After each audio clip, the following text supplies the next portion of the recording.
जय श्री कृष्ण।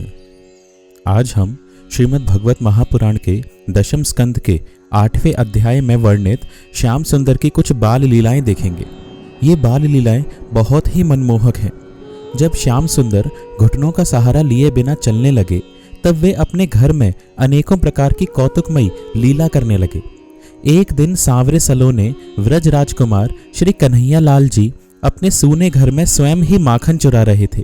उनकी दृष्टि मणि के खंभे में पड़े हुए अपनी छाया पर पड़ी। अब तो वे डर गए।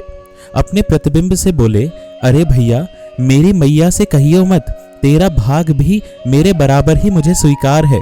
ले खा ले भैया। यशोदा माता अपने लाला की तोतली बोली सुन रही थी। उन्हें बड़ा आश्चर्य हुआ। वे घर में भीतर घुस आई। माता को देखते ही श्री कृष्ण ने अपने प्रतिबिंब को दिखाकर बात बदल दी। मैया ये कौन है? लोभवश तुम्हारा माखन चुराने के लिए आज घर में घुस आया है। मैं मना करता हूँ तो मानता नहीं है, और मैं क्रोध करता हूँ तो यह भी क्रोध करता है। मैया, तुम कुछ और मत सोचना। मेरे मन में माखन का तनिक भी लोभ नहीं है। अपने दूध मुहे शिशु की प्रतिभा देखकर मैया वात्सल्य स्नेह के आनंद में मग्न हो गईं। दूसरी लीला श्याम सुंदर कुछ इस प्रकार करते हैं। एक दिन श्याम सुंदर माता के बाहर जाने पर घर में ही माखन चोरी कर रहे थे। इतने में ही दैववश यशोदा जी लौट आईं और अपने लाडले लाल को न देखकर पुकारने लगीं।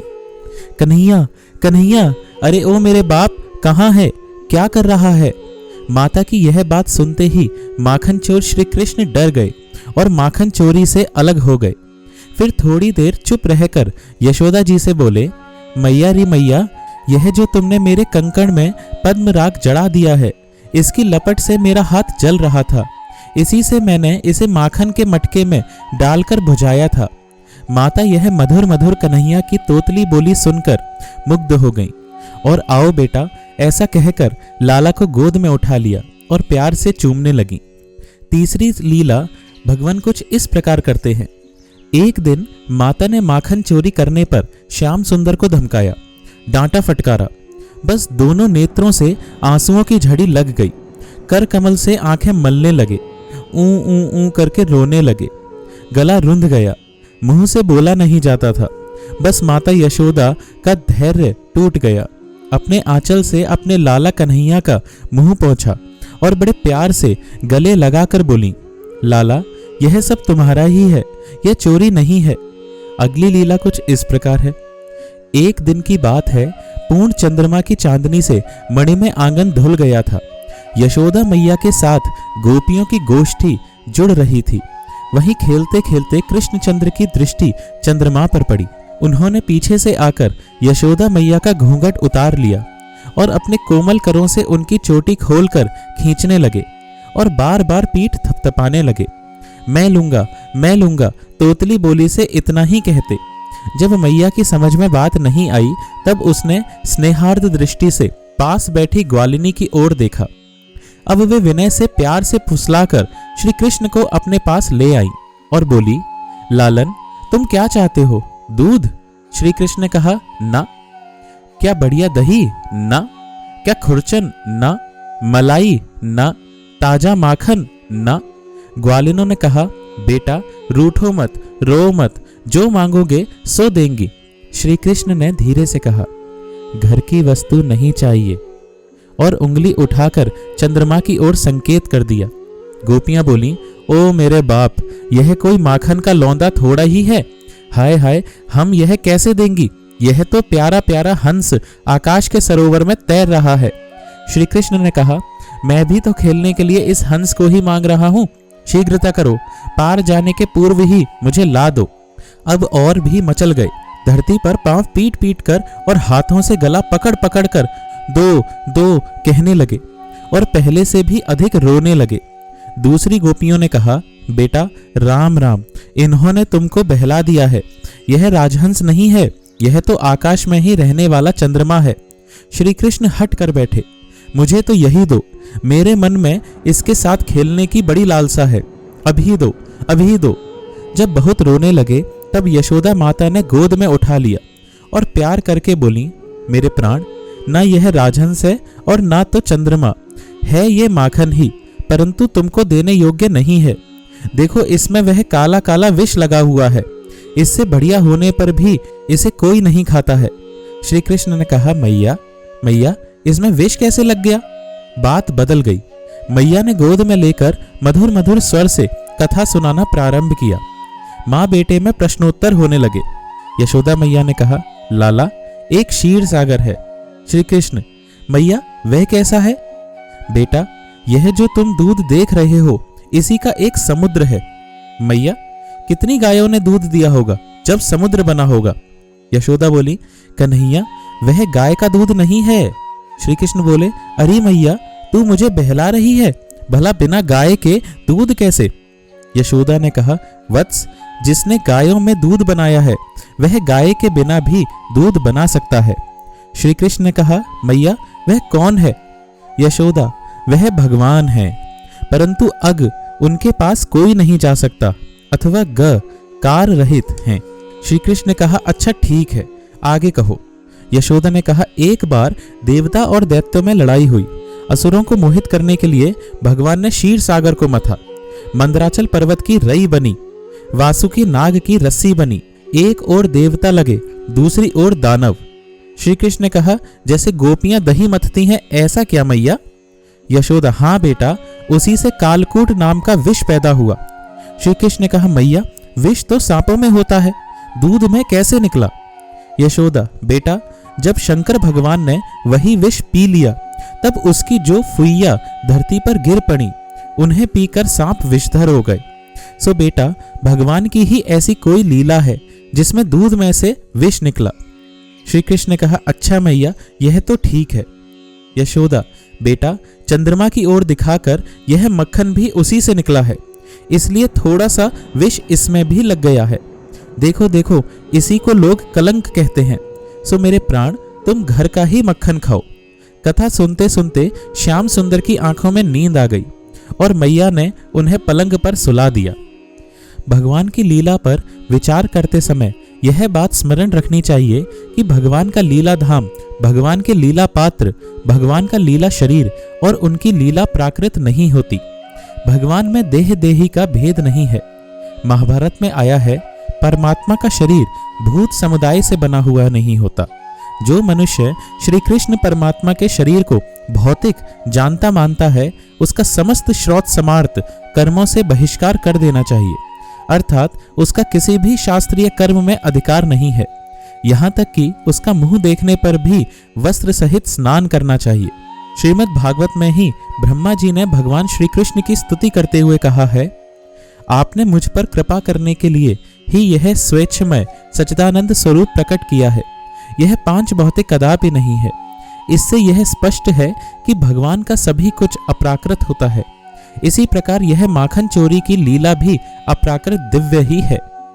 यदि भगवान के नित्य परम धाम में अभिन्न रूप से नित्य निवास करने वाली नित्य सिद्धा गोपियों की दृष्टि से न देखकर केवल साधन सिद्धा गोपियों की दृष्टि से देखा जाए तो भी उनकी तपस्या इतनी कठोर थी, उनकी लालसा इतनी अनन्य थी, उनका प्रेम इतना व्यापक था और उनकी लगन इतनी सच्ची थी कि भक्त वांछा कल्पतरु प्रेम रसमय भगवान उनके इच्छानुसार उन्हें सुख पहुंचाने के लिए माखन चोरी की लीला करके उनकी इच्छित पूजा ग्रहण करें, चीर हरण करके उनका रहा सहा व्यवधान का पर्दा उठा दें और रास लीला करके उनको दिव्य सुख पहुंचाएं, तो कोई बड़ी बात नहीं है।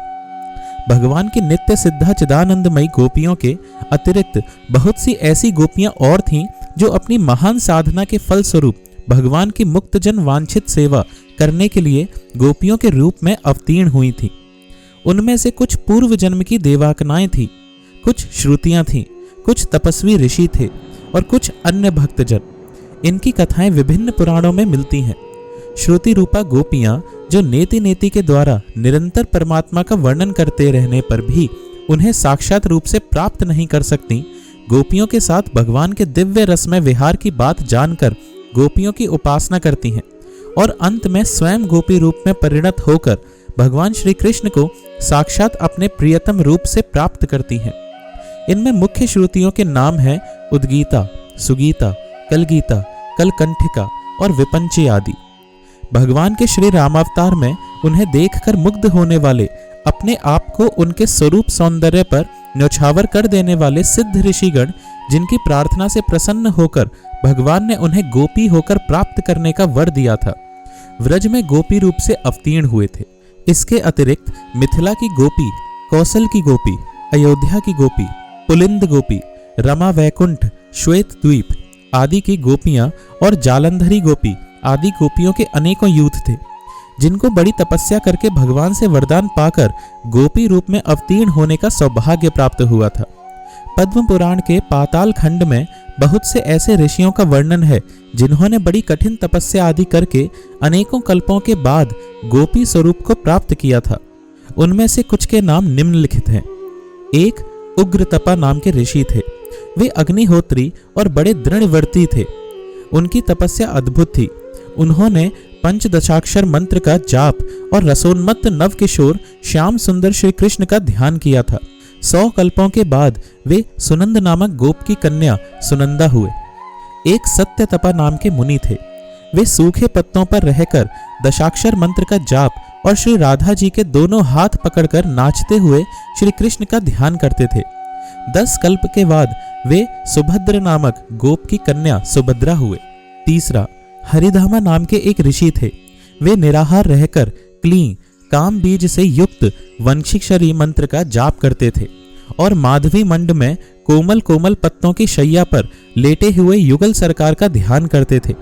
3 कल्प के पश्चात वे सारंग नामक गोप के घर रंगवेणी नाम से अवतीर्ण हुए। चौथा, जाबाली नाम के एक ब्रह्मज्ञानी ऋषि थे। उन्होंने एक बार विशाल वन में विचरते विचरते एक जगह बहुत बड़ी बावली देखी। उस बावली के पश्चिम तट पर बड़ के पेड़ के नीचे एक तेजस्विनी युवती स्त्री कठोर तपस्या कर रही थी। वह बड़ी सुंदर थी। चंद्रमा की शुभ्र किरणों के समान उसकी चांदनी चारों ओर छिटक रही थी। उसका बायां हाथ अपनी कमर पर था और दाहिने हाथ से वह ज्ञान मुद्रा धारण किए हुए थी। जाबाली के बड़ी नम्रता के साथ पूछने पर उस तपस्वी ने बतलाया, मैं वह ब्रह्म विद्या हूँ जिसे बड़े बड़े योगी सदा ढूंढा करते हैं। मैं श्री कृष्ण के चरण कमलों की प्राप्ति के लिए इस घोर वन में उन पुरुषोत्तम का ध्यान करती हुई दीर्घ काल से तपस्या कर रही हूँ। मैं ब्रह्मानंद से परिपूर्ण हूँ और मेरी बुद्धि भी उसी आनंद से परितृप्त है, परंतु श्री कृष्ण का प्रेम मुझे अभी प्राप्त नहीं हुआ, इसलिए मैं अपने को शून्य देखती हूँ। ब्रह्मज्ञानी जाबाली ने उसके चरणों पर गिरकर दीक्षा ली और फिर व्रज विधियों में विहरने वाले भगवान का ध्यान करते हुए वे एक पैर से खड़े होकर बड़ी कठोर तपस्या करते रहे। 9 कल्पों के बाद प्रचंड नामक गोप के घर वे चित्रगंधा के रूप में प्रकट हुए। 5वां, कुशध्वज नामक ब्रह्म ऋषि के पुत्र शुचिश्रवा और स्वर्ण देव तत्वज्ञ थे। उन्होंने शीर्षासन करके ह्रीम हंस मंत्र का जाप करते हुए और सुंदर कंदर्प तुल्य गोकुलवासी 10 वर्ष की उम्र के भगवान श्री कृष्ण का ध्यान करते हुए घोर तपस्या की। कल्प के बाद वे व्रज में सुधीर नामक गोप के घर उत्पन्न हुए। इसी प्रकार और भी बहुत सी गोपियों के पूर्व जन्म की कथाएं प्राप्त होती हैं। विस्तार भय से उन सब का उल्लेख यहाँ नहीं किया गया है। भगवान के लिए इतनी तपस्या करके, इतनी लगन के साथ कल्पों तक साधना करके जिन त्यागी भगवत प्रेमियों ने गोपियों का तन मन प्राप्त किया था, उनकी अभिलाषा पूर्ण करने के लिए, उन्हें आनंद दान देने के लिए यदि भगवान उनकी मनचाही लीला करते हैं तो इसमें आश्चर्य और अनाचार की कौन सी बात है। रास लीला के प्रसंग में स्वयं श्री भगवान ने श्री गोपियों से कहा है, गोपियों, तुमने लोक और परलोक के सारे बंधनों को काटकर मुझसे निष्कपट प्रेम किया है। यदि मैं तुम में से प्रत्येक के लिए अलग अलग अनंत काल तक जीवन धारण करके तुम्हारे प्रेम का बदला चुकाना चाहूं तो भी नहीं चुका सकता। मैं तुम्हारा ऋणी हूं और ऋणी ही रहूंगा। तुम मुझे अपने साधु स्वभाव से ऋण रहित मानकर और भी ऋणी बना दो, यही उत्तम है। सर्वलोक महेश्वर भगवान श्री कृष्ण स्वयं जिन महाभागा गोपियों के ऋणी रहना चाहते हैं, उनकी इच्छा होने से पूर्व ही भगवान पूर्ण कर दें, यह तो स्वाभाविक ही है। भला विचारिए तो सही, श्री कृष्णगत प्राणा, श्री कृष्ण रस भावित मति गोपियों के मन की क्या स्थिति थी। गोपियों का तन, मन, धन सभी कुछ प्राण प्रियतम श्री कृष्ण का था। वे संसार में जीती थी श्री कृष्ण के लिए, घर में रहती थी श्री कृष्ण के लिए और घर के सारे काम करती थी श्री कृष्ण के लिए। उनकी निर्मल और योगेंद्र दुर्लभ पवित्र बुद्धि में श्री कृष्ण के सिवा अपना कुछ था ही नहीं। श्री कृष्ण के लिए ही, श्री कृष्ण को सुख पहुंचाने के लिए ही, श्री कृष्ण की निज सामग्री से ही श्री कृष्ण को पूज कर, श्री कृष्ण को सुखी देखकर वे सुखी होती थी। प्रातःकाल निद्रा टूटने के समय से लेकर रात को सोने तक वे जो कुछ भी करती थी सब श्री कृष्ण की प्रीति के लिए ही करती थी। यहाँ तक कि उनकी निद्रा भी श्री कृष्ण में ही होती थी। स्वप्न और सुषुप्ति दोनों में ही वे श्री कृष्ण की मधुर और शांत लीला देखती और अनुभव करती थीं। रात को दही जमाते समय श्याम सुंदर की माधुरी छवि का ध्यान करती हुई प्रेममयी प्रत्येक गोपी यह अभिलाषा करती थी कि मेरा दही सुंदर जमे। श्री कृष्ण के लिए उसे बिलोकर मैं बढ़िया सा और बहुत सा माखन निकालूं और उसे उतने ही ऊंचे छीके पर रखूं जितने पर श्री कृष्ण के हाथ आसानी से पहुंच सकें। फिर मेरे प्राणधन श्री कृष्ण अपने सखाओं को साथ लेकर हंसते और क्रीड़ा करते हुए घर में पदार्पण करें, माखन लूटें और अपने सखाओं और बंदरों को लुटाएं। आनंद में मत्त होकर मेरे आंगन में नाचें और मैं किसी कोने में छिपकर इस लीला को अपनी आंखों से देखकर जीवन को सफल करूं और फिर अचानक ही पकड़कर हृदय से लगा लूं। इस प्रसंग में सूरदास जी ने गाया है, एक दिन श्याम सुंदर कह रहे थे, मैया मुझे माखन भाता है, तू मेवा पकवान के लिए कहती है, परंतु मुझे तो वे रुचते ही नहीं। वहीं पीछे एक गोपी खड़ी श्याम सुंदर की बात सुन रही थी। उसने मन ही मन कामना की, मैं कब इन्हें अपने घर माखन खाता देखूंगी। ये मथानी के पास जाकर बैठेंगे तब मैं छिपी रहूंगी। प्रभु तो अंतर्यामी है। गोपी के मन की बात जान गए और उसके घर पहुंचे तथा उसके घर का माखन खाकर उसे सुख दिया। उसे इतना आनंद हुआ कि वह फूली ना समाई। सूरदास जी गाते हैं, वह खुशी से छक कर फूली फूली फिरने लगी, आनंद उसके हृदय में समा नहीं रहा है। सहेलियों ने पूछा, अरे तुझे कहीं कुछ पड़ा धन मिल गया है क्या? वह तो यह सुनकर और भी प्रेम विहल हो गई। उसका रोम रोम खिल उठा, वह गदगद हो गई, मुंह से बोली नहीं निकली। सखियों ने कहा, सखी ऐसी क्या बात है, हमें सुनाती क्यों नहीं है? हमारे तो शरीर ही दो है, हमारा जी तो एक ही है, हम तुम दोनों एक ही रूप हैं, भला हमसे छिपाने की कौन सी बात है? तब उसके मुंह से इतना ही निकला, मैंने आज अनूप रूप देखा है। बस फिर वाणी रुक गई और प्रेम के आंसू बहने लगे। सभी गोपियों की यही दशा थी। रातें गोपियां जाग जाग कर प्रातःकाल होने की बाट देखती। उनका मन श्री कृष्ण में लगा रहता। प्रातःकाल जल्दी जल्दी दही मथ कर माखन निकाल कर छीके पर रखती, कहीं प्राणधन आकर लौट न जाए, इसीलिए सब काम छोड़कर वे सबसे पहले यही काम करती और श्याम सुंदर की प्रतीक्षा में व्याकुल होती हुई मन ही मन सोचती, हाँ आज प्राण प्रियतम क्यों नहीं आए, इतनी देर क्यों हो गई? क्या आज इस दासी का घर पवित्र न करेंगे? क्या आज मेरे समर्पण किए हुए इस तुच्छ माखन का भोग लगाकर स्वयं सुखी होकर मुझे सुख न देंगे? कहीं यशोदा मैया ने तो उन्हें नहीं रोक लिया? उनके घर तो 9 लाख गायें हैं, माखन की क्या कमी है? मेरे घर तो वे कृपा करके ही आते हैं। इन्हीं विचारों में आंसू बहाती हुई गोपी क्षण क्षण में दौड़कर दरवाजे पर जाती, लाज छोड़कर रास्ते की ओर देखती, सखियों से पूछती। एक एक निमेष उसके लिए युग के समान हो जाता। ऐसी भाग्यवती गोपियों की मनकामना भगवान उनके घर पधार कर पूर्ण करते हैं। सूरदास जी ने गाया है, अपने निजजन व्रजवासियों को सुखी करने के लिए ही तो भगवान गोकुल में पधारे थे। माखन तो नंद बाबा के घर पर कम न था, लाख लाख गैया थीं। वे चाहे जितना खाते लुटाते, परंतु वे तो केवल नंद बाबा के ही नहीं, सभी व्रजवासियों के अपने थे, सभी को सुख देना चाहते थे। गोपियों की लालसा पूरी करने के लिए ही वे उनके घर जाते और चुरा चुरा कर माखन खाते। यह वास्तव में चोरी नहीं, यह तो गोपियों की पूजा पद्धति का भगवान के द्वारा स्वीकार था। भक्त वत्सल भगवान भक्त की पूजा स्वीकार कैसे न करें। इस पूरी माखन चोरी की लीला पर टीकाकार भाईजी महाराज श्री हनुमान प्रसाद पोद्दार जी ने बोला है, भगवान की इस दिव्य लीला माखन चोरी का रहस्य न जानने के कारण ही कुछ लोग इसे आदर्श के विपरीत बतलाते हैं। उन्हें पहले ये समझना चाहिए चोरी क्या वस्तु है, वह किसकी होती है और कौन करता है। चोरी उसे कहते हैं जब किसी दूसरे की कोई चीज उसकी इच्छा के बिना, उसके अनजाने में और आगे भी वह जान न पाए ऐसी इच्छा रखकर ले ली जाती है।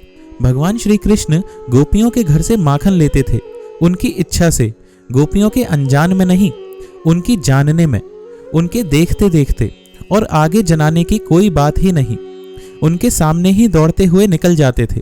दूसरी बात महत्व की यह है कि संसार में या संसार के बाहर ऐसी कौन सी वस्तु है जो श्री भगवान की नहीं है और वे उसकी चोरी करते हैं। गोपियों का तो सर्वस्व श्री भगवान का था ही, सारा जगत ही उनका है, वे भला किसकी चोरी कर सकते हैं। हाँ, चोर तो वास्तव में वे लोग हैं जो भगवान की वस्तु को अपनी मानकर ममता आसक्ति में फंसे रहते हैं और दंड के पात्र बनते हैं। उपयुक्त सभी दृष्टियों से यही सिद्ध होता है कि माखन चोरी चोरी न थी, भगवान की दिव्य लीला थी। असल में गोपियों ने प्रेम की अधिकता से ही भगवान का प्रेम का नाम चोर रख दिया था, क्योंकि वे उनके चित्त चोर तो थे ही। जो लोग भगवान श्री कृष्ण को भगवान नहीं मानते, यद्यपि उन्हें श्रीमद् भागवत में वर्णित भगवान की लीला पर विचार करने का कोई अधिकार नहीं है, परंतु उनकी दृष्टि से भी इस प्रसंग में कोई आपत्तिजनक बात नहीं है, क्योंकि श्री कृष्ण उस समय लगभग 2-3 वर्ष के बच्चे थे और गोपियां अत्यधिक स्नेह के कारण उनके ऐसे ऐसे मधुर खेल देखना चाहती थीं। आशा है इससे शंका करने वालों को कुछ संतोष होगा। तो इस प्रकार श्रीमद् भगवत महापुराण के दशम स्कंद के 8वें अध्याय में जो भगवान ने बाल लीलाएं की हैं, जिसमें से प्रमुख माखन की चोरी की बाल लीला है, वो समाप्त हुई। तो आइए थोड़ा सा भजन करते हैं। राधे राधे गोविंद गोविंद राधे राधे, राधे गोविंद गोविंद राधे राधे, राधे गोविंद गोविंद राधे राधे, राधे गोविंद गोविंद राधे। जय जय श्री राधे श्याम।